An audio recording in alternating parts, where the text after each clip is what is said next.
All right, let me take it a pacing this morning. 59 degrees, and what a beautiful view as the sun comes up. A few clouds there in the background, but overall clearing skies and much quieter conditions. Statewide, that is some good news. Right now, 76 degrees in Phoenix. Winds are out of the east at 7 miles per hour.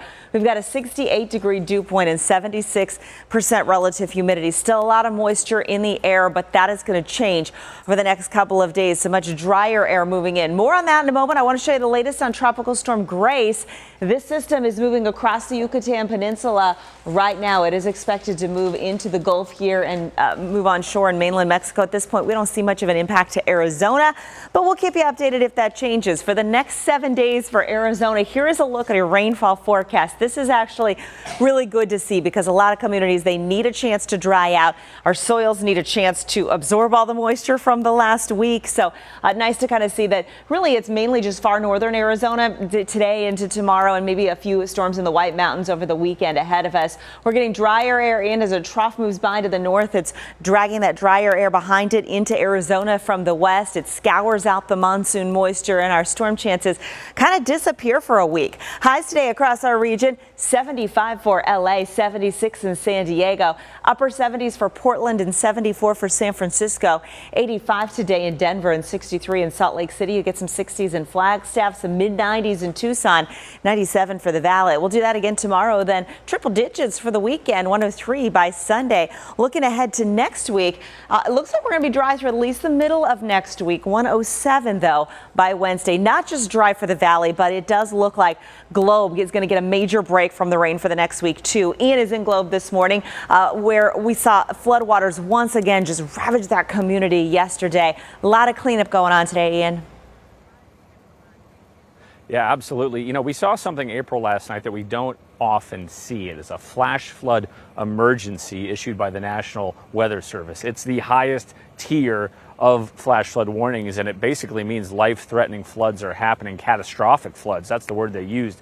So I want to show you this power station.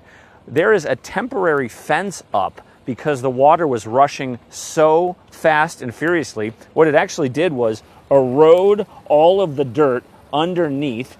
These are the kind of concrete things that hold it in place, but further down the line in the fence, it eroded all the dirt underneath and the fence collapsed. So they put up this temporary fence because they don't want anyone, stumbling upon this power station and something awful happens and they get electrocuted. We had some police officers here not long ago that had been guarding it overnight. I'm sure crews are going to be out here today. But just steps away from us, there was a mobile home park that had a river, a raging river, rip through it. Look at some of these images of what happened.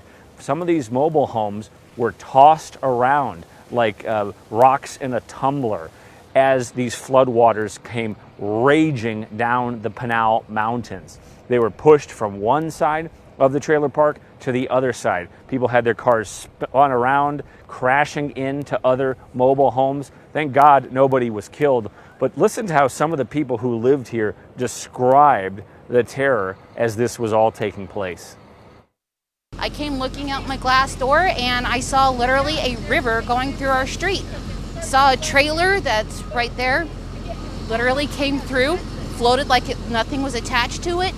I saw my neighbor's car run into my awning. Thankfully my house didn't shake when it hit, but it was complete devastation.